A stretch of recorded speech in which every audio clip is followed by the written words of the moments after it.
Om Shanti. Good morning आप सभी बाबा के फरिश्ते, रूहानी फरिश्ते, बाबा के लाडले हमारे प्रिय बहनों और भाइयों को आइए सुनते हैं आज पुनः बाबा की अव्यक्त मधुर मुरली का सार।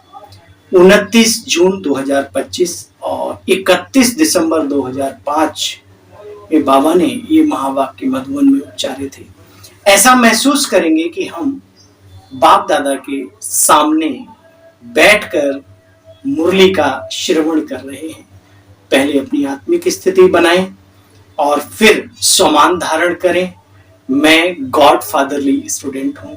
उसके बाद फिर ये मुरली का श्रवण करें, आनंद आएगा, शक्ति आएगी, गुण धारण करने का मन करेगा।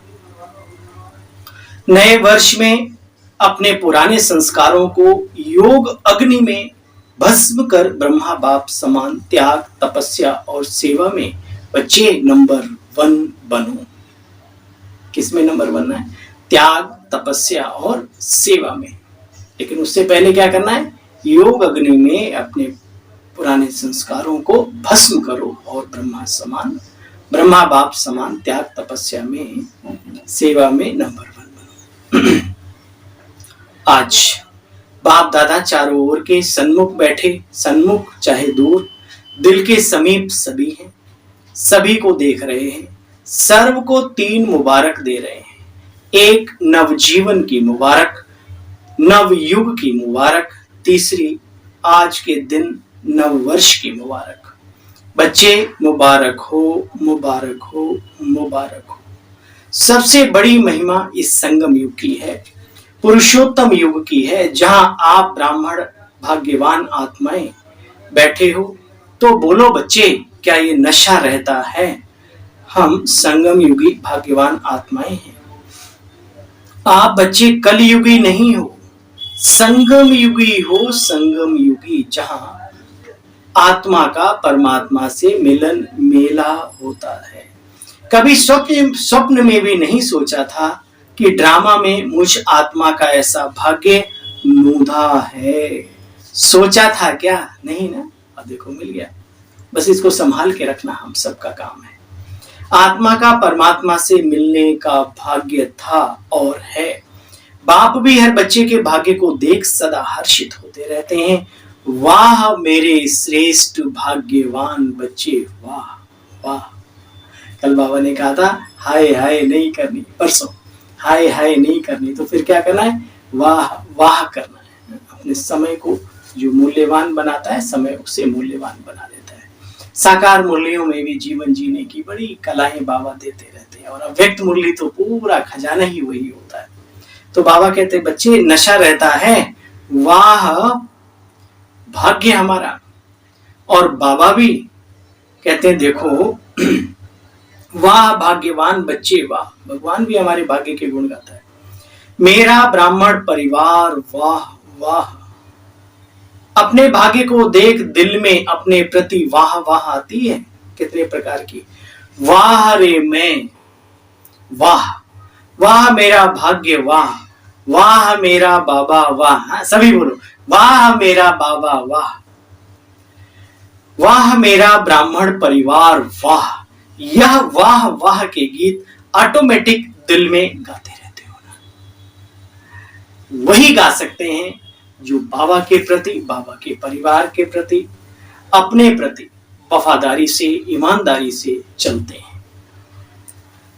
तो आज इस संगम के समय अपने अंदर सोच लिया है कि किस किस बातों को विदाई देनी है बच्चे। सभी ने सोचा है ना, देनी है विदाई। जैसे पुराने वर्ष को विदाई देते ना, ऐसे बाबा कह रहे सोचा है अपने जीवन से किन किन चीजों को विदाई देनी है। देखो बच्चे, सदा काल के लिए विदाई देना है। सदा काल की तब बधाइयां मना सकेंगे, ऐसी बधाई जो आपके चेहरे को देखे, जो भी आत्मा सामने आए वह भी बधाइयां प्राप्त कर खुश हो जाए। जो दिल से बधाई देते व लेते वो सदा कैसे दिखाई देते हैं जानते हो? संगम युगी रूहानी फरिश्ता लगते हैं। देखो कोई भी बोझ बच्चों को फरिश्ता नहीं बनने देता। जब बाप बच्चों का बोझ लेने आए तो बोझ देना मुश्किल है क्या? है मुश्किल या सहज?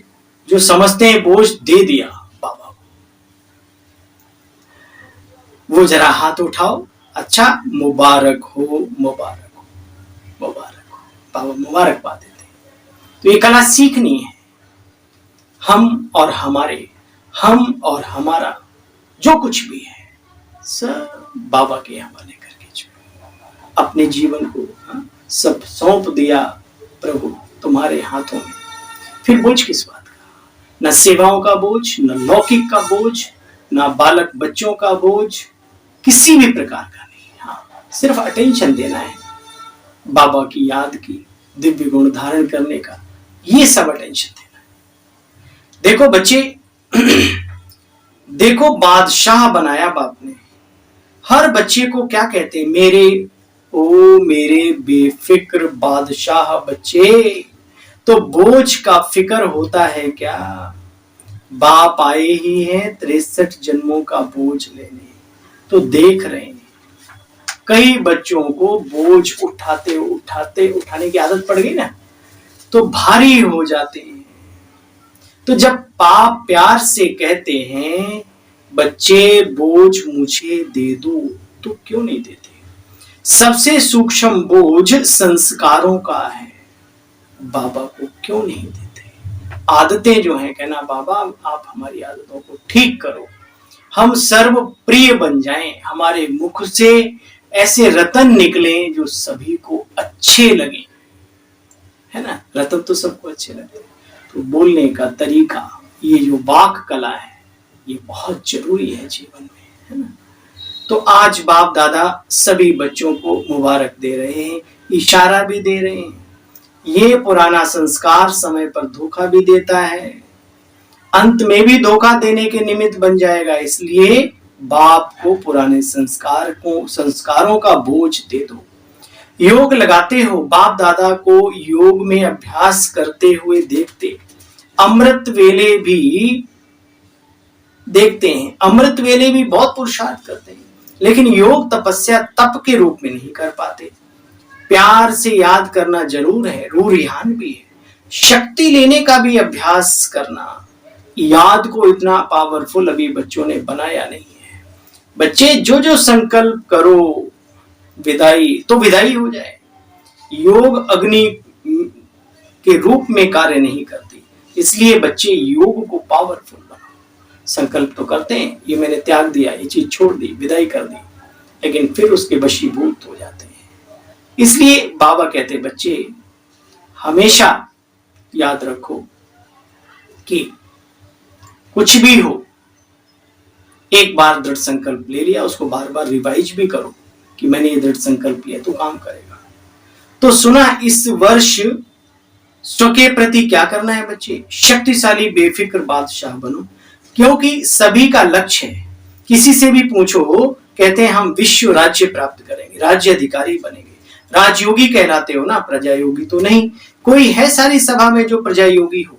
जो प्रजा योगी हो, राजयोगी नहीं हो। है कोई टीचर्स, है कोई आपके सेंटर्स पे कोई प्रजा योगी आता है क्या? राजयोगी कहलाते हो ना। तो बच्चे योग को पावरफुल बनाओ। बाप दादा बच्चों से पूछते हैं, आप बाप समान बन गए हो? पर्दा खोले महाविनाश का।